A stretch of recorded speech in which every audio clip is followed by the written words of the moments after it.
सभी को मेरी तरफ से प्यार भरा नमस्कार। उम्मीद करता हूँ आप सब बढ़िया और तैयारी अच्छी चल रही है। तो चलिए शुरुआत करते हैं आज की क्लास की। आज हमने फिलर्स के प्रैक्टिस क्वेश्चंस करने हैं। लेवल 1 के क्वेश्चंस हैं, आसान आसान है, सारे बन जाएंगे, निश्चिंत रहिए। तो शुरुआत करते हैं सेशन की। 1 बाय 1 साथ साथ बनाते चलिए, ठीक है। ध्यान से बनाएंगे तो सारे बन जाएंगे। कुछ कुछ क्वेश्चन होते हैं थोड़े से टिपिकल, उनको हम समझने की कोशिश करेंगे। Clear. The committee will dash a survey on government schemes. अब कमिटी जो है वो सर्वे को ये करेगी। इतना तो हमको पता लग रहा है कि विल के बाद हमको फर्स्ट फॉर्म चाहिए होगा। सारे ही आपको फर्स्ट फॉर्म दिखाई दे रहे हैं। सर्वे को ओरिजिनेट नहीं किया जाता, सर्वे को फाइट नहीं किया जाता। होल्ड कर सकते हैं और कंडक्ट भी कर सकते हैं, बट होल्ड जो होता है वो इन जनरल मीटिंग के लिए यूज़ होता है, ठीक है, या फिर इलेक्शंस के लिए यूज़ किया जाता है। तो मीटिंग को हेल्ड किया जाता है, हेल्ड इसी की तो सेकंड फॉर्म होती है। या इलेक्शंस को हेल्ड किया जाता है, होल्ड किया जाता है, वो हेल्ड होल्ड की ही सेकंड फॉर्म होती है। सर्वे को हम लोग कंडक्ट करते हैं, परफॉर्म करना है किसी स्पेसिफिक एक्टिविटी को, इसलिए आपका ये वाला गलत था, होल्ड, और ए आपका राइट आंसर हो जाएगा। When I got the job, I knew what dash money really is. जब मुझे जॉब मिली तो मुझे पता लगा कि ऐसी मनी क्या होती है, कैसी मनी। तो ये तो हमारे मम्मी पापा भी कहा करते थे कि जब 5 रुपए अपनी मेहनत के कमाएगा ना तब तुझे पता लगेगा। छोटे होते जब हम फरमाइशें किया करते थे, मम्मी पापा से कुछ डिमांड कर लिया करते थे, या अपने दोस्तों को देख के हम लोग जब जेलस फील करते थे कि यार इनके पास चीज़ें हैं हमारे पास नहीं है, और घर वालों को जाके अपनी फरमाइशें रखा करते थे, तो वो कहते थे हैं तब तुझे पता लगेगा जब खुद कमाएगा कि कितनी मेहनत से कमाया जाता है। तो वो हार्ड अर्नड मनी होती है। एफर्ट अर्नड कोई टर्म नहीं है, सॉफ्ट अर्नड भी नहीं है, ऑनेस्ट अर्नड भी नहीं है, हार्ड अर्नड है। क्लियर। द जज डायरेक्टेड द जज directed the advocate general to dash an inquiry. Make an inquiry होता है, बड़ा बेसिक सा है। वैसे तो 2 के बाद V1 आएगा, ये तो गलत हो गया, बट प्रोड्यूस एन इंक्वायरी और गेट एन इंक्वायरी कोई टर्म नहीं होता, मेक एन इंक्वायरी होता है, ठीक है। ए आंसर हो जाएगा। All residents are dash that the entrance gate will be closed at 11 PM। तो ऑल रेसिडेंट्स आर के बाद या तो V1 ING फॉर्म में होता है या V3 हम लोग यूज़ करते हैं। तो ING फॉर्म तो दिखाई दे नहीं रहा, तो V3 यूज़ करते हैं कि सबको इन्फॉर्म किया जाता है। तो किसी के द्वारा इन्फॉर्म किया जा रहा है तो पैसिव चाहिए। तो बेटा बी की फॉर्म के बाद वर्ब की थर्ड फॉर्म चाहिए होगी। वर्ब की थर्ड फॉर्म यहाँ नहीं है, वर्ब की थर्ड फॉर्म यहाँ नहीं है, यहाँ नहीं है, तो सिर्फ यही है, सी आंसर हो जाएगा। हेयर बाय एडवर्ब होता है, जिसका मतलब you use hereby when officially और formally saying what you are doing, है ना। I hereby inform you that. और ये क्या होता है, ये हेयर बाय एडवर्ब होता है, जिसमें ये कर क्या रहा है, आर इन्फॉर्म्ड एक वर्ब है, उसको मॉडिफाई कर रहा है हेयर बाय यहाँ पे एडवर्ब, ठीक है। चलिए अगला। When the victim narrated his version of the incident the jury was dash. तो क्या आएगा भाई, विक्टिम ने जो नरेट किया उसका वर्जन इंसिडेंट का, तो जो ज्यूरी है वो ये हो गई। ज्यूरी क्या हो गई, ज्यूरी मतलब ग्रुप ऑफ जजेस। तो ऑनेस्टली सेटिस्फाइड हो गई, ईमानदारी से सेटिस्फाइड होगी। ज्यूरी ईमानदारी से कैसे सेटिस्फाई होगी, परफेक्टली। परफेक्टली तो चीज़ों के लिए यूज़ करता है, ज्यूरी को थोड़ी बोल सकते हैं जो जज है यार परफेक्टली सेटिस्फाई हो गया, ऐसा मैंने अपना वो दिया, अपनी ऐसी गवाही दे के आया मैं, ये सेंस नहीं बन रहा है। एक्सक्रूशिएटिंग, ये पेनफुल से रिलेटेड होता है। एक्सक्रूशिएटिंग का मतलब होता है कोई चीज़ बहुत ज़्यादा दर्दनाक है। एक्सक्रूशिएटिंग बैक पेन हो रहा है आपको, इंटेंस पेन हो रहा है, तो पेनफुल तरीके से सेटिस्फाइड कोई नहीं होता, जनरल टर्म चाहिए था, कंप्लीटली सेटिस्फाइड आ जाएगा। ये बड़ा आसान सा क्वेश्चन है। My brother dash dash apples during his fast. तो जब उसका फास्ट था तो उसने कितने एप्पल्स खाए। तो ब्रदर सब्जेक्ट है, तो सब्जेक्ट के आगे वर्ब चाहिए होगी ना, तो वर्ब कौन सी होती है, ये नहीं होती, ये नहीं होती, ये है और ये है। तो कितने एप्पल खाए, 8 एप्पल खाए, तो ये वाला गलत हो गया ना, तो ये हो जाएगा माई ब्रदर एट 8 एप्पल्स, ठीक है, खाए उसने 8 apples. I listen to him with dash attention. बताओ, ये अच्छा क्वेश्चन है। मैं उसे सुन रहा था ऐसी अटेंशन के साथ। अब आपको लग रहा होगा, देखो हेफ्टी और मैसिव दोनों सेम होते हैं और वास्ट भी सेम होते हैं, इसका मतलब होता है बहुत ज़्यादा। बट अटेंशन के लिए जो टर्म हम लोग यूज़ करते हैं रैप्ट, रैप्ट का मतलब होता है complete intelligence in something, giving complete attention और शोइंग कंप्लीट इन्वॉल्वमेंट, ठीक है, पूरी तरीके से आप खोए हुए हैं, मगन मुग्ध हो गए हैं, लीन है उस चीज़ में, ऐसे बस दिमाग और कहीं नहीं है, सामने ही है, तो वो रैप्ट होता है। क्लियर। तो आंसर हो जाएगा रैप्ट अटेंशन के साथ उसको सुना। हम सही बोल रहे, हम सुन रहे बिल्कुल, कहीं और ध्यान है ही नहीं। जैसे पता नहीं क्या ही बता रहा है सामने वाला। She raised a dash when she so her luggage missing. She raised what. अब यहाँ पे ईडियम है, इसको सीख लेते हैं। वैसे ह्यू एंड क्राई आएगा, समझते हैं क्यों। ह्यू एंड क्राई का मतलब होता है अ लाउड क्लेमर और public out cry. Loud claimer का मतलब आप पगला रहे हैं, चिल्लाने लग रहे हैं, आवाज़ें निकाल रहे हैं तेज तेज, ठीक है। स्पिक एंड स्पैन का मतलब होता है कोई चीज़ बिल्कुल साफ है, इमैक्यूलेट है, नीट एंड क्लीन है। हैंड एंड फुट का मतलब होता है पूरी तरीके से, और विप एंड स्पर का मतलब होता है विद अटमोस्ट हेस्ट। हेस्ट मतलब जल्दबाजी, जब बहुत ज़्यादा करते हैं ना तब विप एंड स्पर यूज़ करते हैं। तो she raised a dash when she so her luggage missing. जब सामान गायब हो गया तो क्या करेगा, चिल्लाएगा ना, चोर चोर चोर, कौन ले गया मेरा सामान। तो चिल्लाने का सेंस चाहिए था, साफ सफाई का नहीं चाहिए था कंप्लीटली, और आपका विप एंड स्पर में जल्दबाजी का कोई सेंस नहीं चाहिए था। Dash sunny two others have qualified for the final round of the quiz. तो अलोंग के साथ तो विद आता है, वो यहाँ पे है नहीं। अपार्ट के साथ फ्रॉम आता है, बिटवीन दो के लिए आता है, एक ही बंदे की बात हो रही है यहाँ पे। अब ये मत सोचना दो की बात हो रही है, चूज भी तो करना पड़ेगा ना किन दो की बात हो रही है। तो बिटवीन सनी तो कोई टर्म ही नहीं है ना, तो बिसाइड सनी, तो सनी ने तो वो काम किया ही किया, बाकी दोनों ने भी क्वालिफाई कर लिया फाइनल राउंड क्विज का। All the guest were shocked at his dash laughter. तो सब शॉक हो गए उसकी ऐसी लाफ्टर के ऊपर। कैसी लाफ्टर? अनरिकॉग्नाइज, जो पहचानी ना जा सके ऐसी लाफ्टर। अनरिजोल्व, जिसे सुलझाया ना जा सके ऐसी लाफ्टर। अनरिमार्केबल, रिमार्केबल होता है बहुत बढ़िया, अनरिमार्केबल मतलब ऑर्डिनरी। तो ऑर्डिनरी लाफ्टर कौन सी होती है, साधारण सी। अनरिस्ट्रेन्ड लाफ्टर, अनरिस्ट्रेन्ड का मतलब उसको हंसी आ रही है और वो रुक ही नहीं। रिस्ट्रेन का मतलब लिमिट में, अनरिस्ट्रेन्ड मतलब कोई चीज़ लिमिट में नहीं है, मतलब किसी को हंसी आ रही है और वो रुक ही नहीं रहा, हंसे जा रहा है हंसे जा रहा है अनकंट्रोलेबल तरीके से, ठीक है। तो तभी तो सब गेस्ट शॉक हो गए ना, हंसे ही जा रहा है पागलों की तरह। तो unrestrained laughter. The health personnel advised to dash of unhealthy food habits if we want to maintain our cardiovascular health. Heart से रिलेटेड अगर हेल्थ को मेंटेन करना चाहते हैं तो हेल्थ पर्सनल ने एडवाइज किया कि अनहेल्दी फूड हैबिट से ये करो। अनहेल्दी फूड हैबिट से क्या करो भाई, तो इन सारे इडियम्स के मीनिंग देख लेते हैं। सबसे पहले pay lip service. If someone pays lip service to an idea you are critical of them. मतलब अगर कोई इंसान किसी चीज को लेके लिप सर्विस पे कर रहा है, कोई ए पर्सन किसी चीज को लेके लिप सर्विस पे कर रहा है, तो आप क्या करते हो, एक थर्ड पर्सन की तरह, एक थर्ड पर्सन के पॉइंट ऑफ व्यू से बात कर रहा हूं, आप क्या करोगे, इस इंसान को क्रिटिसाइज करोगे। क्योंकि ये जो इंसान जो इस पर्टिकुलर चीज को लिप सर्विस पे कर रहा है ना, वो इसके फेवर में तो है, but do not do anything to support it. But कुछ करता नहीं है उसको सपोर्ट करने के लिए, समझे। अगर कोई इंसान किसी चीज को लिप सर्विस पे कर रहा है तो वो उसको सपोर्ट तो कर रहा है, बस बोलने बोलने का सपोर्ट कर रहा है, कुछ एक्शन नहीं ले रहा उसको करने के लिए, बस हाँ हाँ ऊपर ऊपर से बस बोले जा रहा है। तो अगर थर्ड पर्सन कोई ऐसे इंसान को देखेगा तो उसको क्रिटिसाइज नहीं करेगा, उसको लेके क्रिटिकल नहीं होगा, अरे क्या बोलने बोलने का, काम भी तो कर, मुंह मुंह से बोले जा रहा है बस। तो pay lip service. Keep the pot boiling, इसका मतलब है to ensure that something remains active और एंगेजिंग। कोई चीज है ऐसी जिसमें पार्टिसिपेट लोग करते रहे हैं, वो एंगेजमेंट बनी रहे। कीप द पॉट बॉइलिंग मतलब आग जो है वो जलती रहे, गैस पे जो चूल्हा है वो जलता रहे, ठीक है। अब आते हैं इनके ऊपर। रन शॉर्ट का मतलब होता है किसी चीज़ की कमी हो जाना, ठीक है, रन शॉर्ट ऑफ मनी होता है ना। स्टीयर क्लियर का मतलब होता है किसी चीज़ से दूर रहना।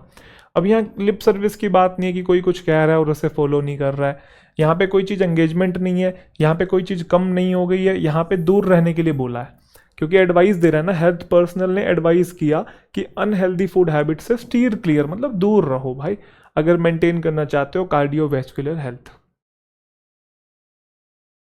There are dash people who are experts in the field of artificial intelligence. तो पीपल आपका प्लूरल नाउन है, तो प्लूरल नाउन के लिए आपको पता है लिटिल तो आता नहीं है, तो ये गलत और ये गलत। और सम और फ्यू और कोई टर्म नहीं होता, या तो सम बोलो या तो फ्यू बोलो, दोनों एक साथ कैसे आ सकते हैं, वेरी फ्यू पीपल आएगा। It is believe that God is dash. तो गॉड क्या है, पैसिफिस्ट वो होता है जो वॉर के अगेंस्ट होता है, शांति बनाए रखे, शांतिवादी, ठीक है। ऑप्टिमिस्ट होता है आशावादी, तो गॉड आशावादी है। ओमनीवोरस होता है जो हर कुछ खा लेता है, प्लांट्स भी खा लेता है और मांस भी खा लेता है, ठीक है। जो कार्निवोरस और हर्बीवोरस दोनों होता है। ओमनी प्रेजेंट होता है सर्वव्यापी, जो हर जगह प्रेजेंट है। यूबिक्विटस आपने सुना होगा, ओमनी प्रेजेंट, ओमनीशिएंट, है ना, गॉड के लिए यूज होते हैं ये। तो ओमनी प्रेजेंट, हर जगह प्रेजेंट है गॉड। पैसिफिस्ट का बताया, someone who believe that violence is wrong and refuses to take part in wars. Gandhi ji को बोला जाता था pacifist. David always kept his dash open for anything that might put them at risk. तो David always kept his dash open, तो ये चीज open रखता था। That might put them at risk, तो क्या ओपन रखता था? एक टर्म होता है ईगल आईज। क्या मतलब होता है इसका? कीप एन ईगल आई का मतलब होता है टू वॉच वेरी क्लोजली, चीजों को बड़े ध्यान से देखना, मतलब चौकन्ना रहना, बिल्कुल कॉशियस रहना। स्टैरी आई का मतलब होता है you mean that they have such a positive और hopeful view of situation that they do not see but it is really like. Positive इंसान जो होता है उसकी स्टैरी आईज होती हैं। ब्लैक आई का मतलब वो क्या बोलते हैं उसे, ब्लैक एक टर्म, आंखों के नीचे वो काले काले वो पड़ जाते हैं, क्या बोलते हैं? Dark circle. ब्लैक सर्कल का डार्क सर्कल पड़ जाते हैं ना किसी को, तो उसको जैसे किसी ने मान लो मुक्का मारा, वो फिल्मों में दिखाते हैं, ये एकदम बिल्कुल ऐसे काला हो गया यहाँ से, ये वाली आंख। असली में होता है, मेरे को पता नहीं ऐसा होता है कि नहीं, बट मूवीज़ में कुछ ज़्यादा ही दिखा देते हैं, पूरी आंख सुझा दी। मूवीज़ में जनरली चीज़ों को एग्जैजरेट करके दिखाया जाता है, इमोशंस को बिल्कुल एक्सट्रीम लेवल पे लेके जाया जाता है ना, हमें क्योंकि अच्छा लगता है। ऐसे ही गानों के अंदर भी होता है, इन जनरल एकदम बिल्कुल चीज़ें परफेक्ट दिखाई जाती है, बातें भी ऐसी होती है, गानों के बोल भी, लिरिक्स भी ऐसे होते हैं कि एकदम बिल्कुल चीज़ें आपको परफेक्ट लगेंगी, क्योंकि हम ना जो एक्सट्रीम इमोशंस होते हैं ना उससे बड़े प्रभावित होते हैं, तो इसलिए उस इमोशन को एक्सप्लॉइट किया जाता है, जो लोग ये वादा जानते हैं उनके द्वारा, ठीक है। तो आंसर क्या हो जाएगा? ईगल आइज हो जाएगा, क्योंकि शीप आइज कोई टर्म नहीं है, स्टारी आइज का होपफुल से लेना देना है, ब्लैक आई तो किसी की आंख काली है।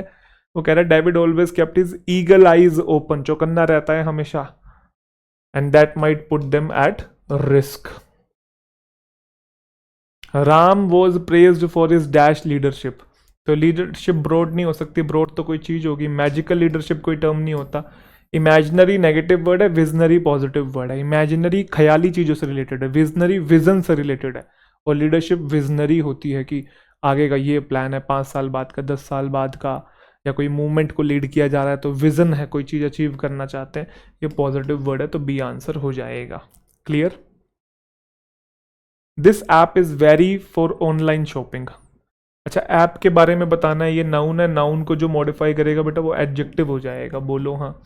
तो कन्वीनियंस तो खुद एक नाउन होता है, ENC वाला।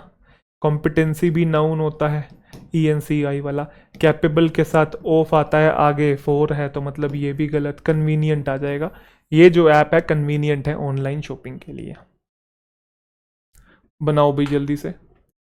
Computer has a dash memory and my father prefers dash to digital payments.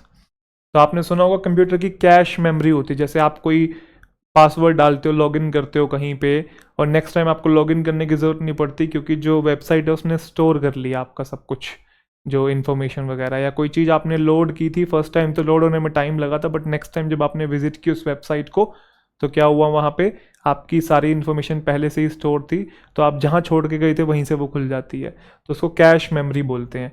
ये वाली नहीं होती है, ये नहीं होती है, ये टर्म है, ठीक है। इस टर्म को हम लोग यूज़ करते हैं IT फील्ड के अंदर, कैश मेमोरी। लेकिन जो मेरे पिताजी हैं वो प्रेफर करते हैं डिजिटल पेमेंट्स को, किसके ओवर? कैश के, मतलब कैश यूज़ नहीं करते, डिजिटल पेमेंट्स यूज़ करते हैं, तो ये कैश आएगा। आपके साथ भी कई बार हुआ है क्या? जैसे अब इन जनरल लोग कैश नहीं रखने लगे हैं, तो वॉलेट बिल्कुल ही खाली रहता है। कभी कभी तो मेरे साथ भी ऐसा हो जाता है, भाई 1 रुपया नहीं है, लिटरली बता रहा हूँ, सिक्का भी नहीं पड़ा होता कभी कभी तो, और किसी दुकान पे कुछ ले रहे हैं और उस टाइम पे फिर नेट भी नहीं चल रहा होता, बड़ी बेइज्जती सी फील होती है ना। जैसे 2 अकाउंट होते हैं किसी किसी के पास, जैसे इन जनरल लोग एक रखते हैं, लेकिन कुछ लोगों के पास 2 अकाउंट हैं, तो मेरे पास भी 2 अकाउंट हैं, जैसे एक में सेविंग्स और एक से मैं खर्चा कर लेता हूँ। 2 अकाउंट का मतलब ये नहीं कि वो मोटा पैसा दबा के बैठा हूँ, इन जनरल बता रहा हूँ, वो फाइनेंस को मैनेज करने के लिए, कि एक से सेविंग, एक में सेविंग कर ली और एक से खर्चा कर लिया। कभी कभी दोनों ही नहीं चल रहे होते तो तगड़ी बेइज्जती हो जाती है। और कभी कभी तो सामान का ऑर्डर दे दिया होता है, बन रहा है वहाँ पे सामान, और पेमेंट कर रहे हैं, पेमेंट नहीं हो रही है।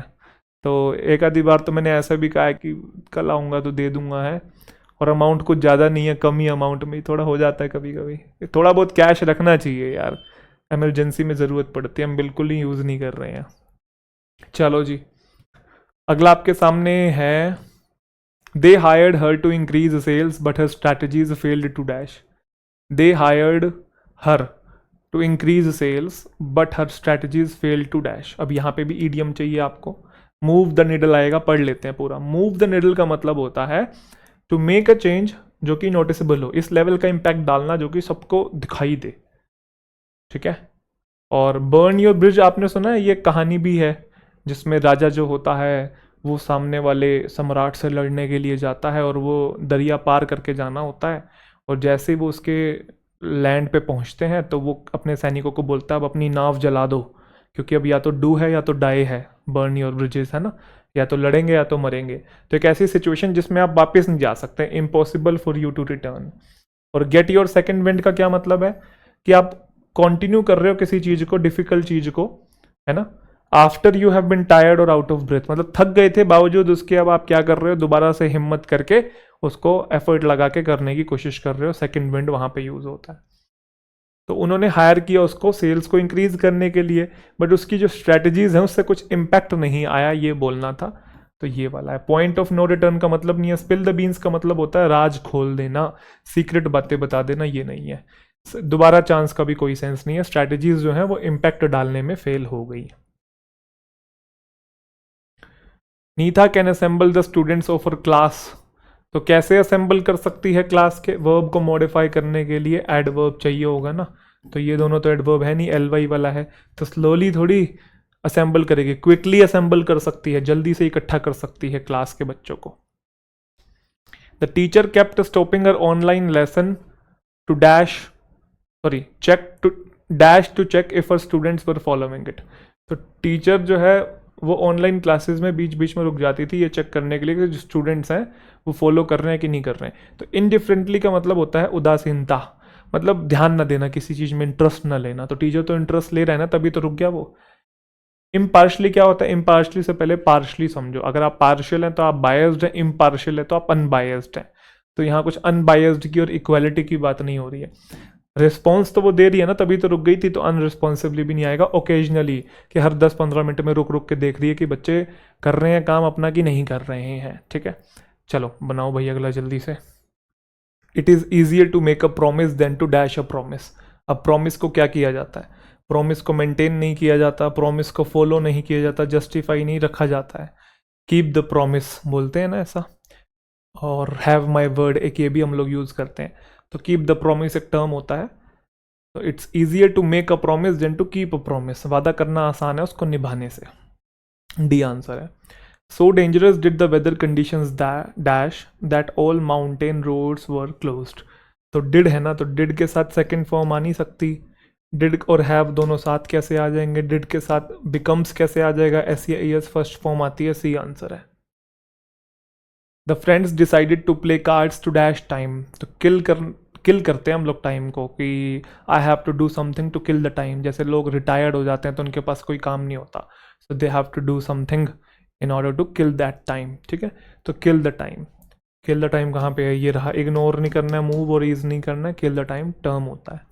To spend time doing something while one is waiting, उस कॉन्टेक्स्ट में ज़्यादातर यूज़ होता है जब कोई वेट, मतलब आप वेट कर रहे हो कहीं पे, आप बैठे हो बाहर, मान लो लाइन में लगे हुए हो कहीं पे और डॉक्टर के लिए इंतज़ार कर रहे हो, वहाँ पे उस कॉन्टेक्स्ट में ज़्यादा यूज़ होता है। इन जनरल आप कहीं भी यूज़ कर सकते हैं। किल द टाइम मतलब टाइम पास करना।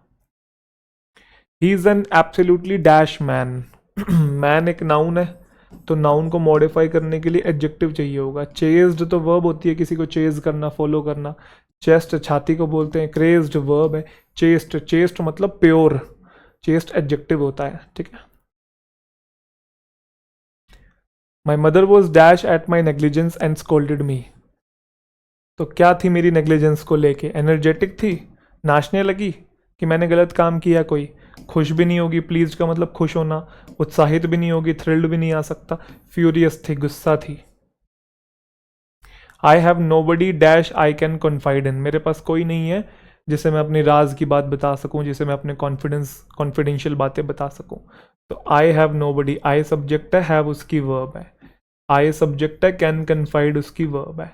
तो अगर आप विच तो यूज़ कर नहीं सकते क्योंकि नोबडी है, ह्यूमन बीइंग है।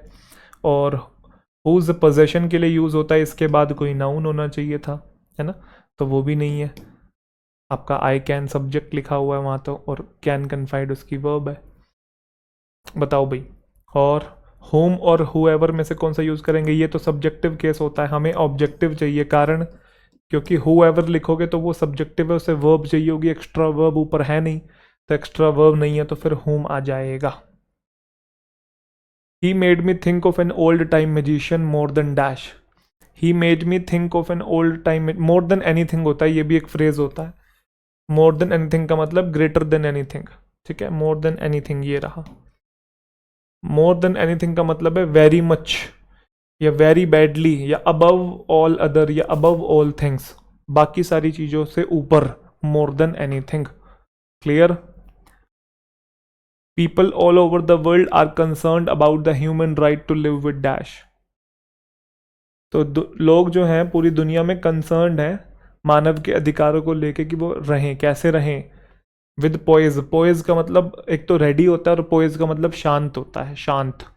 तो ये नहीं आ सकता, क्यों? क्योंकि पोइज एक एडजेक्टिव है, हमें विद प्रेपोजिशन के बाद नाउन चाहिए। ठीक है, क्लियर है? कोई दिक्कत? और डिलाइट आ सकता है, डिलाइट का मतलब खुशी, तो ये भी गलत हो गया। खुशी के साथ रहने की बात नहीं हो रही, डिग्निटी, इज्जत के साथ रहने की बात हो रही है। हर इंसान का अधिकार है कि जो भाई ह्यूमंस जो हैं वो इज्जत के साथ रहे। ग्रैंडर का मतलब होता है शान और शौकत, तो शान और शौकत से रहने के अधिकार की बात नहीं हो रही है। डिग्निटी मतलब सेल्फ रिस्पेक्ट है हर इंसान की, उसका अधिकार है ह्यूमन का। क्लियर? चले। Dash what have you done to your hair, you are looking so old. क्या कर लिया तुमने अपने बालों को, तुम बहुत अजीब लग रहे हो। तो हुर्रा है तो हम नाचने गाने के लिए यूज करते हैं, यहाँ तो अलग एक्सप्रेशन है। क्या कर लिया तुमने अपने बालों को? बॉदर, परेशान करने वाला। ब्रेवो, शाबाशी वाला। ये आएगा गुडनेस ग्रेशियस, जब आप सरप्राइज हो जाएं। सम पीपल से गुड ग्रेशियस और goodness gracious in order to express surprise और अनोयंस, चिड़चिड़ाहट। और क्या कर लिया, क्या करवा लिया तूने, नाच पीट लिया तूने सारा। गुडनेस ग्रेशियस, ठीक है। इंटरजेक्शन चाहिए था, एक्सक्लेमेटरी, एक्सक्लेमेशन मार्क लगा हुआ है। Are you looking forward, looking forward के साथ टू फिक्स्ड होता है, और इस केस में टू फिक्स्ड प्रेपोजिशन होता है, अपने बाद आईएनजी फॉर्म लेता है, ये हमने पढ़ा हुआ है, तो डी आंसर हो जाएगा। Looking forward to seeing Nikhil again. We saw some children dash with one another as we were walking around. तो अगर आप सो दिखाई दे आपको, या आपको हेयर दिखाई दे, ठीक है, नोटिस दिखाई दे, और उसके बाद ऑब्जेक्ट हो, तो यहां पे हम लोग बेयर इन्फिनेटिव का भी यूज करते हैं। बेयर इन्फिनेटिव मतलब V1, और पार्टिसिपल का भी यूज करते हैं, मतलब आईएनजी वाली फॉर्म। ये मैंने वर्ब की क्लास में पढ़ाया हुआ है अच्छे से। I saw him going there, I saw him go there, दोनों होते हैं, दोनों में डिफरेंस होता है, एक में कंप्लीट एक्शन होता है, एक में इनकम्प्लीट होता है। अब यहाँ पे वी सो सम चिल्ड्रन क्या आएगा, V1 चाहिए और आईएनजी चाहिए। V1 तो कहीं पे है ही नहीं, तो या तो आईएनजी लगाओ, तो आईएनजी ये रहा, सी आंसर है। कि हमने देखा कुछ बच्चे जो है लड़ रहे थे एक दूसरे से as we were walking around, जब हम वहां से जा रहे थे। James Bernard was understood, sorry, James Bernard was undoubtedly one of the greatest. अब ये क्या है, एक्चुअल में जो वर्ड है ये एलोक्यूशन से बना है, एलोक्यूशनिस्ट हो जाएगा फिर यहाँ पे। एलोक्यूशन क्या होता है? एलोक्यूशन स्पीच से रिलेटेड है, the art of careful public speaking को बोलते हैं। Using clear pronunciation and good breathing to control the voice. तो जो प्रोफेशनल स्पीकर होते हैं ना, उनके लिए हम लोग यूज़ करते हैं कि वो एलोक्यूशनिस्ट हैं। क्लासेस भी होती हैं इसके एलोक्यूशन की, कि सांस कैसे लेनी है, पिच कितनी हाई ले जानी है, कब पोज लेना है, इम्पैक्टफुल तरीके से कैसे बात करनी है। तो क्लासेस होती हैं, अपने आप में एक आर्ट है ये। अच्छा, गिफ्ट ऑफ द गैप का क्या मतलब है? गिफ्ट ऑफ द गैप का मतलब है कि अगर आपके पास ये गिफ्ट है तो आप बातें कर सकते हैं ईजिली और कॉन्फिडेंटली, और परसुएड कर सकते हैं, सामने वाले को कन्विंस कर सकते हैं, मतलब बोलने की कला है। येलो प्रेस बहुत अच्छा टर्म है, ये हम जर्नलिज्म में यूज करते हैं। ऐसे न्यूज़पेपर्स जो सेंसेशनलिस्ट आर्टिकल्स को छापते हैं rather than well research and sober journalism, मतलब असली मुद्दों के बारे में बात ना कर फालतू की इधर उधर की बातें करें। जैसे कि मिल गई वो स्वर्ग की सीढ़ी, ये है स्वर्ग का रास्ता, हिम दानव इस वक्त आपके बेडरूम में बैठा है। तो देख लो आप बेडरूम में होते, एक बार नीचे झांक के। एक कार चलते चलते अचानक छूमंतर हो गई। अभी जब मैं इनको सर्च कर रहा था तो एक और आर्टिकल दिखा था, वो कॉपी नहीं हो पाया। बस 3 साल बड़ी है बाघ से भागिन। तो तो ये जो इस टाइप की आप न्यूज़ देखते हैं ना, और उसके बाद अगली लाइन में था फिर भी बाघ ने नहीं बोला, ऐसे था फिर भी बाघ ने नहीं बोला आई लव यू, ऐसा कुछ करके था। सख्त लौंडा। खैर चलिए, सख्त लौंडा तो नहीं था वो, तो मैं बता रहा हूँ वो आर्टिकल यही था, 3 साल बड़ी है बाघ से भागिन फिर भी बाघ ने नहीं बोला आई लव यू। चलो, फोर्थ स्टेट क्या होता है? फोर्थ स्टेट का मतलब है चौथा स्तर, चौथा स्तंभ, सॉरी। जैसे डेमोक्रेसी का चौथा स्तंभ एग्जीक्यूटिव है, जुडिशरी और लेजिस्लेटिव है, तो चौथा जर्नलिज्म को बोला जाता है ना। तो आप बताओ, जेम्स बर्नर्ड जो है वो undoubtedly one of the greatest elocutionist हैं दुनिया के। Everyone agreed that he possessed dash. तो जब एलोक्यूशनिस्ट उसके बाद बोलने की कला होगी ना, पोजेशन का मतलब कुछ होना, तो येलो प्रेस तो जर्नलिज्म है, ये खुद जर्नलिज्म से रिलेटेड है। कर्टेन लेक्चर होता है, बीवी की डांट पड़ रही है पीछे जो, ठीक है, घर पे डांट खा के आए बीवी की, तो वो है। और गिफ्ट ऑफ द गैब होगा हमारा आंसर, बोलने से रिलेटेड है जो। चेक कर लो एक बार ये बेड के नीचे। The anchor gave us a dash welcome and pleasant smile and bouquet on reaching the hotel. तो कैसा वेलकम होता है? वार्म वेलकम होता है भाई। वर्थ वेलकम, विनिंग और वंडरफुल वेलकम कुछ नहीं होता, वार्म वेलकम होता है, बड़े प्यार से स्वागत किया। We will accept your application dash you fulfil all the condition. तो यहाँ पे कंडीशन बताई जा रही है, अगर आप कंडीशन फुलफिल कर दोगे तो हम एक्सेप्ट कर लेंगे आपकी एप्लीकेशन। तो वो जो सेंस आता है प्रोवाइडेड से आता है। शर्त यह है कि आप कंडीशन फुलफिल कर दो, हम एक्सेप्ट कर लेंगे। ऑल्दो तो हालांकि के लिए आता है, हालांकि का सेंस नहीं है ना कि हम एक्सेप्ट कर लेंगे तुम्हारी एप्लीकेशन हालांकि तुम फिल कर दो, ये तो ऑपोजिट बातों को जोड़ता है। सो दैट भी नहीं आ सकता कि हम एक्सेप्ट कर लेंगे तुम्हारी एप्लीकेशन ताकि तुम फुलफिल कर दो कंडीशन, ये भी कोई सेंस नहीं दे रहा। इवन इफ भी कॉन्ट्रोडिक्टरी बातों को जोड़ता है। इवन इफ का मतलब होता है के बावजूद, वही। Always try everything even if it turns out to be a dud, कि मतलब फिर भी मेहनत करो जब सारी चीज़ें फेल हो जाएं। डड का मतलब कोई चीज़, मतलब ये वैसे पटाखों के लिए यूज़ करते हैं, कोई चीज़ जैसे वो फुस बम होता है ना, बम बम पटाखे को आपने जलाया और वो फिसड्डी निकला, डड उसको बोलते हैं। फेल हो जाए कोई चीज़, तो जब सब फेल हो जाए फिर भी ट्राई करते रहो, उसके बावजूद भी, इवन इफ, तो बावजूद का भी कोई सेंस नहीं देना है। प्रोवाइडेड का मतलब होता है कंडीशन, प्रोवाइडेड या प्रोवाइडेड दैट, हमने पढ़ा है ये simple present, simple future tense के अंदर। Andaman and Nicobar islands is dash union territory in bay of Bengal. तो बे ऑफ बंगाल के लिए तो दा फिक्स्ड आता है, ये तो आप लोग जानते ही हैं, यहाँ पे दा, इधर भी दा है उधर भी दा है। यूनियन टेरिटरी आपको पता है, लक्षद्वीप भी यूनियन टेरिटरी है, चंडीगढ़ भी है, दिल्ली भी है, अंडमान निकोबार आइलैंड भी है, दमन एंड दीव भी है। तो यहाँ पे एक यूनियन टेरिटरी की बात हो रही है, एक की, तो उसके लिए ए या एन का यूज़ होगा, हमें इतना तो पता ही है। अब ए आएगा कि एन आएगा? बच्चे यू को देख के एन लगा देते हैं, सोचते हैं वोवल है तो वोवल के लिए एन लगा दो, जबकि मैंने सिखाया आपको क्लास के अंदर कि साउंड देखते हैं शब्द की। साउंड देखेंगे, य है, य, यूनियन, यूनिवर्सिटी की तरह, य मतलब कॉन्सोनेंट है, और कॉन्सोनेंट के लिए एन नहीं आता, ए आता है। ए कहाँ पे आपका? डी में है, तो डी आपका आंसर हो जाएगा। Truthfully speaking, the victories of peace and harmony have a more dash impact on human civilization than the so-called victories of war. तो जो विक्ट्रीज ऑफ पीस हैं उनका ज़्यादा इम्पैक्ट है विक्ट्रीज ऑफ वॉर के कंपैरिजन में। तो मोर लिखा हुआ है, इतना तो पॉइंट सबको समझ में आ रहा है। मोर सुपीरियर कोई टर्म नहीं होता, सुपीरियर अपने आप में ही कंपैरेटिव डिग्री है, ग्रेटर भी अपने आप में कंपैरेटिव डिग्री है। जब ई आर लगा दिया तो मोर क्यों लगा रहे हो? डबल कंपैरेटिव नहीं हो जाएगा। ट्रांजिएंट का मतलब होता है जिसका ना के बराबर इम्पैक्ट हो, शॉर्ट टर्म कोई चीज़ हो। लास्टिंग मतलब जिसका बड़ा इम्पैक्ट हो। तो बताओ आप, जो पीस की विक्ट्रीज हैं, है ना, उनका लास्टिंग इम्पैक्ट है दुनिया के ऊपर, rather than victories of war. लंबे समय तक इम्पैक्ट का बोलना है, ना कि छोटे समय तक। तो ये गलत हो गया, पॉजिटिव वर्ड चाहिए, सी आंसर है। ग्लोबल वार्मिंग और climate change has today become a major dash to mankind. तो क्या बन गया है? ये पेनल्टी बन गई है। पेनल्टी तो हम तब भरते हैं जब कोई गलत काम करते हैं, किसी ऑर्गेनाइजेशन को पे करनी होती है पेनल्टी आपको। या किसी ऑर्गेनाइजेशन को थोड़ी पे करनी है। पनिशमेंट भी हम तब यूज़ करते हैं कोई गलत आपने काम किया है। एंडेंजर वर्ब होती है, और थ्रेट आपका नाउन और वर्ब दोनों होता है, और थ्रेट टू फिक्स्ड प्रेपो भी होता है, और ए आर्टिकल है, आगे नाउन चाहिए, उसको मॉडिफाई करने के लिए मेजर एडजेक्टिव है, तो थ्रेट सी आंसर हो जाएगा। The angles are equal consequently the sides are dash. देखो एंगल्स जो है इक्वल हैं तो फिर बोल रहा है कॉन्सिक्वेंटली, कॉन्सिक्वेंटली का मतलब होता है परिणाम स्वरूप। तो जब एंगल्स इक्वल हैं तो परिणाम स्वरूप साइड्स भी क्या होंगी, इक्वल नहीं होंगी। ये आंसर है, सेम ही बात करनी है। I am your true friend, statement अगर पॉजिटिव है तो टैग बनता है नेगेटिव, और आपको पता है इधर एम है तो इधर नोट जाएगा, इधर आई जाएगा, क्वेश्चन मार्क लगाएंगे, बट एम एंड आई कुछ होता ही नहीं है। आपको पता है हम लोग आर एंड आई यूज करते हैं इसके लिए, तो ए आंसर हो जाएगा। Anybody who is careful dash some money in hand to meet an emergency. जो भी इंसान केयरफुल होगा हाथ में कुछ पैसा रखेगा अगर कोई इमरजेंसी आ जाती है उससे बचने के लिए।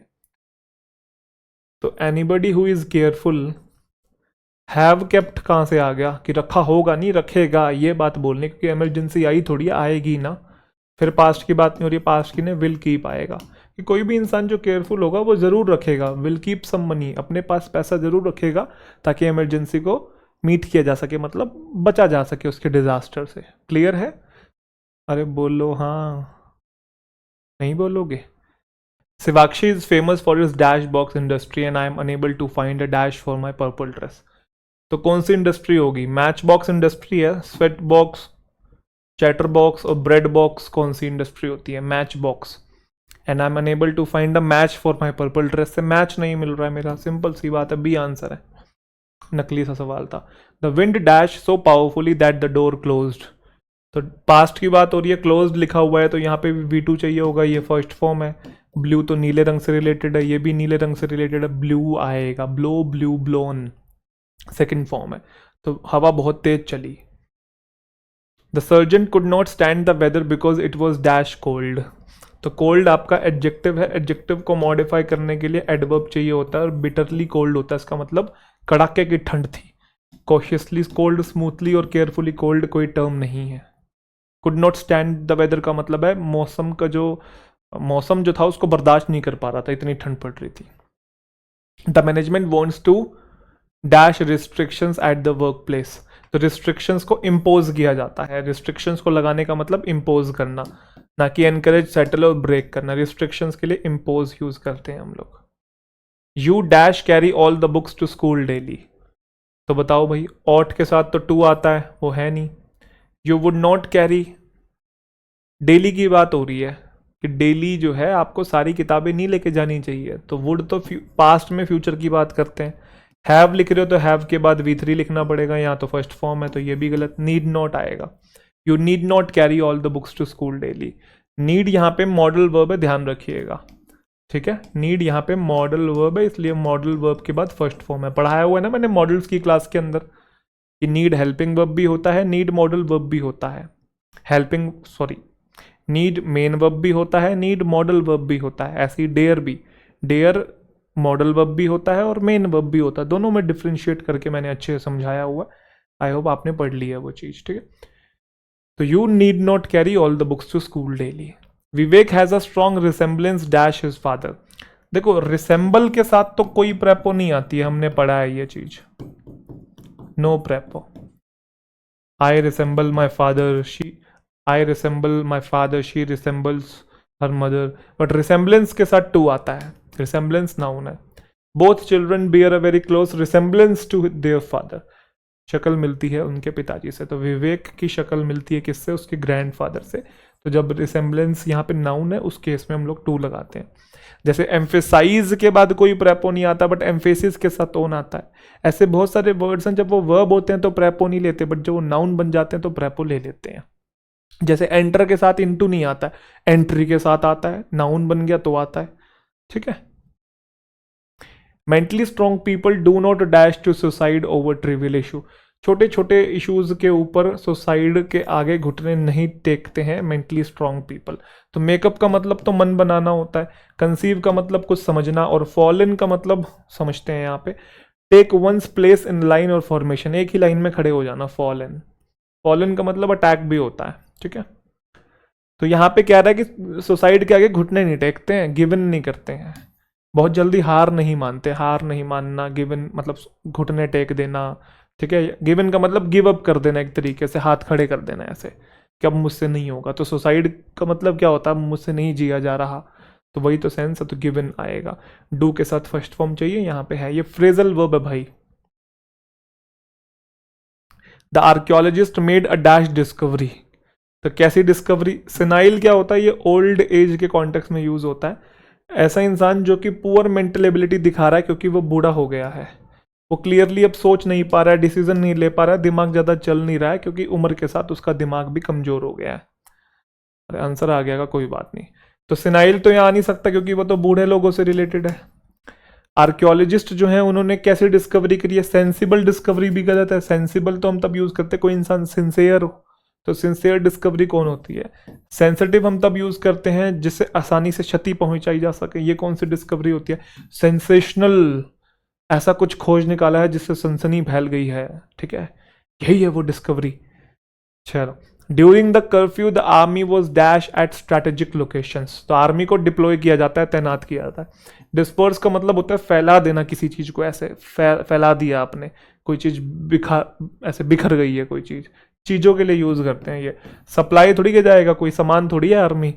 और एम्प्लॉय का मतलब किसी को या तो यूज़ करना या किसी को काम देना, तो यहाँ तैनात करने की बात हो रही है, स्ट्रैटेजिक लोकेशंस पे तैनात किया है, ये आंसर है। We must start now dash it will be too late, तो अनटिल और अनलेस का यूज़ हम कर नहीं सकते, उसके पीछे रीज़न ये है कि इनके साथ विल नहीं आता।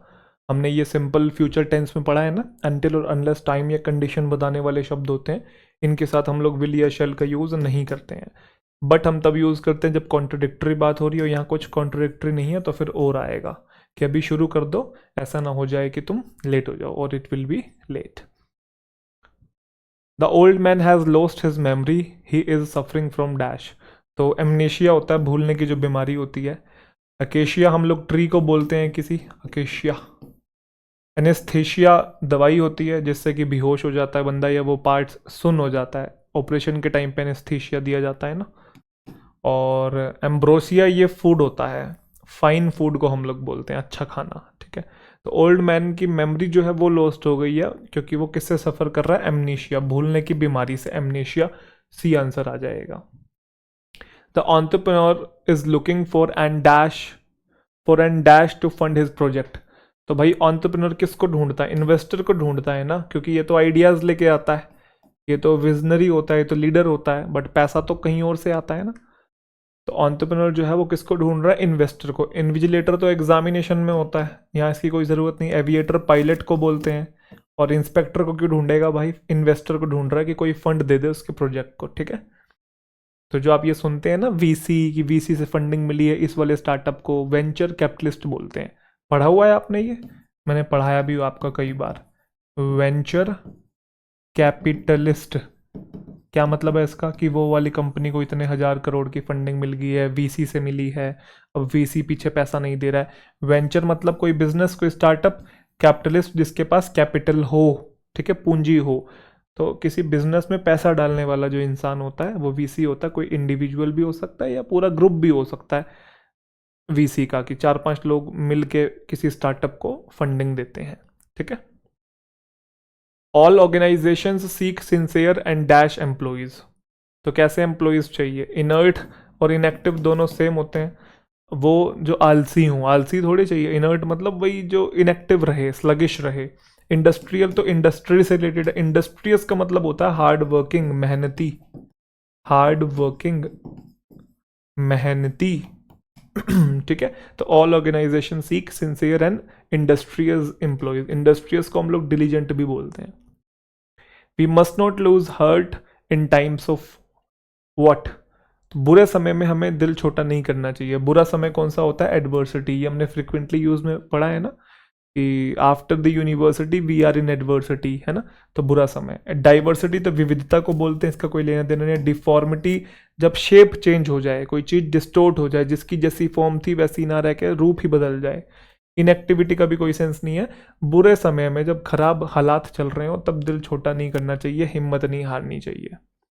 और ये मस्ट के बाद ये लूज आपको याद है ना, एक तो ये वाला लूज होता है ढीला वाला, एक ये वाला होता है खोने वाला, ये वर्ब है, और ऊपर वाला वर्ब और एडजेक्टिव दोनों होता है। एक और होता है लॉस, LWS, ये नाउन होता है, ठीक है। हमें वर्ब चाहिए था, ये रहा V1, तो ये V1 ये रहा, खोने का सेंस देता है। The dash appears to be rather rough today for the ships to sail. तो ये रफ दिख रहा है क्योंकि शिप्स ने भी सेल करना है। तो क्या रफ दिख रहा है? मौसम जो है वो खराब दिख रहा है क्योंकि शिप अभी सेल करने वाले हैं। तो क्लाइमेट एनवायरमेंट और एटमॉस्फेयर ये काफ़ी ब्रॉड टर्म है। तो जब हम कहते हैं ना कि मौसम खराब है तो उसके लिए वेदर टर्म यूज़ होता है, ना कि बोलते हैं आज एटमॉस्फेयर बहुत खराब है या आज क्लाइमेट खराब है। क्लाइमेट तो चेंज के कॉन्टेक्स्ट में यूज़ होता है, ठीक है। इन्वायरमेंट तो आसपास का माहौल हो गया, वेदर हम लोग यूज़ करते हैं, ठीक है। अगली बार एक बार बोल के देख ला, आज एटमॉस्फेयर बहुत खराब है चलो। Dash people are remembered even after death for their good deeds. अच्छे लोगों को याद किया जाता है ना उनके अच्छे कामों के लिए, डीड्स मतलब अच्छे काम। तो विशियस तो कोई चीज़ बुरी होती है, विशियस, ठीक है, बुरे लोगों को थोड़ी याद किया जाएगा। वर्चुअस होता है गुणी इंसान, अच्छा इंसान। वर्चुअल होता है जैसे आप मुझसे वर्चुअली पढ़ रहे हैं, अभी सामने नहीं है, लिटरली नहीं है, वर्चुअल है। वर्चुअल मतलब रिमोट तरीके से पढ़ रहे हैं। रिमोट मतलब वो रिमोट नहीं, बहुत दूर दराज बैठ के हमसे बात कर रहे हैं, ठीक है। खूंखार लोगों को थोड़ी याद किया जाएगा, अच्छे कामों के लिए गुणी लोगों को याद किया जाएगा, virtuous. Man dash a strong desire to accumulate wealth. इंसान की चाहत है एक पैसा इकट्ठा करने की। तो मैन के साथ प्लूरल कैसे आ गया? पास्ट में जाना नहीं है, एक फैक्ट बताया हुआ है, और उसकी डिजायर हो नहीं रही है, उसकी डिजायर है, एक्शन नहीं बताना है, स्टेट वर्ब चाहिए, हैज़ यहाँ पे आएगा। और ये इकलौता आया हुआ है तो ये मेन वर्ब है, मेन वर्ब की फिफ्थ फॉर्म है। फिफ्थ फॉर्म मतलब एस या ई एस वाला टेंस है, कहने का मतलब सिंपल प्रेजेंट टेंस। बोलो हाँ। The hotel room dash of order of left over food. तो होटल रूम से ऐसी बदबू ये हो रही थी, किसकी? बचे हुए खाने की बदबू ये हो रही थी, तो बदबू आ रही थी। तो गंदी स्मेल आना, उसके लिए रीक टर्म यूज करते हैं, स्मोक यूज नहीं करते। स्मोक तो धुएं से रिलेटेड है, ट्रेस करने से रिलेटेड है, डिटेक्ट करने से रिलेटेड। फ्लेवर, कोई लेफ्ट ओवर फूड में आ हा क्या फ्लेवर आ रहा है, गंदी बदबू आई थी। रीक्ड ऑफ ऑर्डर का मतलब बदबू आ रही थी, अनप्लेजेंट स्मेल आ रही थी, तो बी आंसर हो जाएगा। I had dash pain in the stomach after taking lunch. तो पेन के लिए जो यूज टर्म हम लोग करते हैं वो एक्यूट पेन होता है ना। स्ट्रिक्ट पेन कोई टर्म नहीं है, हैवी पेन नहीं है, ह्यूज पेन नहीं है, पेन होता है तो सीवियर पेन होता है, या तो सीवियर या फिर बेटा एक्यूट होता है। दो टर्म हम लोग यूज करते हैं। लास्ट क्वेश्चन है, उसके बाद क्लास को वाइंड अप करते हैं। The man dash heavy losses. देखो लॉसेस प्लूरल बना हुआ है, नाउन है ना ये, देखो लॉस में ईएस लगाया हुआ है, नाउन का ही तो प्लूरल बनाते हैं। तो man dash heavy losses in the investment. जब आपको नुकसान होता है तो हम बोलते हैं आई इनकर्ड सम लॉस। इनकर, तो इनकर कहाँ है? ये है, लॉस के लिए हम लोग यूज करते हैं, ठीक है। रेज नहीं करते हैं लॉस को। रीप तो कुछ पाना होता है ना, as you sow shall you reap, जैसा करोगे वैसा पाओगे, है ना। अर्न भी नहीं किया जाता, लॉसेस को इनकर किया जाता है कि आपके ऊपर भार चढ़ गया है, तो उसको केसेस में इनकर आता है। तो आई होप सेशन अच्छा लगा है, चीज़ें समझ में आ गई हैं, कैसे मैं एलिमिनेट कर रहा हूँ वो भी आपको क्लियर है, अंडरस्टैंडिंग आपकी बिल्ड हो रही होगी। और मैं 1000 बार बोल चुका हूँ बेटा, क्लासेस का जो पर्पज़ है ना वो बस अंडरस्टैंडिंग बिल्ड करना है। यूँ नहीं कि बस लगाए जाओ क्वेश्चन, लगाए जाओ, वो तो मैं सॉल्व कर रहा हूँ ना, आप क्या सॉल्व कर रहे हो? खुद से जब तक प्रैक्टिस नहीं करोगे, खुद से सेल्फ स्टडी नहीं करोगे, तब तक आपकी जो कमांड है वो नहीं बनेगी। तो जितनी भी आपके सामने टॉपिक्स आ रहे हैं, चाहे वो फिलर्स के हों, एरर्स के हों, आगे चल के आरसी, क्लोस्टर्स, पैराजम्बल्स भी आएंगे, तो आप देखो कि मैं कैसे सॉल्व कर रहा हूँ। 1000 बार मैं बोल चुका हूँ, टीचर का काम है कि आप टीचर से अपनी एक्यूरेसी बिल्ड करो। स्पीड कैसे आएगी? खुद की प्रैक्टिस करने से। तो जैसे मैं एलिमिनेट कर रहा हूँ ना मॉक्स में भी, वैसे एलिमिनेट करने की कोशिश करो। कॉन्सेप्ट जो है अपने वो सबसे स्ट्रांग रखो, क्योंकि प्रैक्टिस करने का फायदा भी तब है जब बेसिक चीज़ें आती होंगी। रीडिंग अच्छी नहीं है, वोकैब अच्छी नहीं है, ग्रामर अच्छी नहीं है, और प्रैक्टिस करने हम बैठ गए हैं तो उसका कोई फ़ायदा नहीं है। आई होप आपको बातें समझ में आ रही है। तो अगली क्लास में मुलाकात करते हैं, अपना ध्यान रखिए। Thank you so much.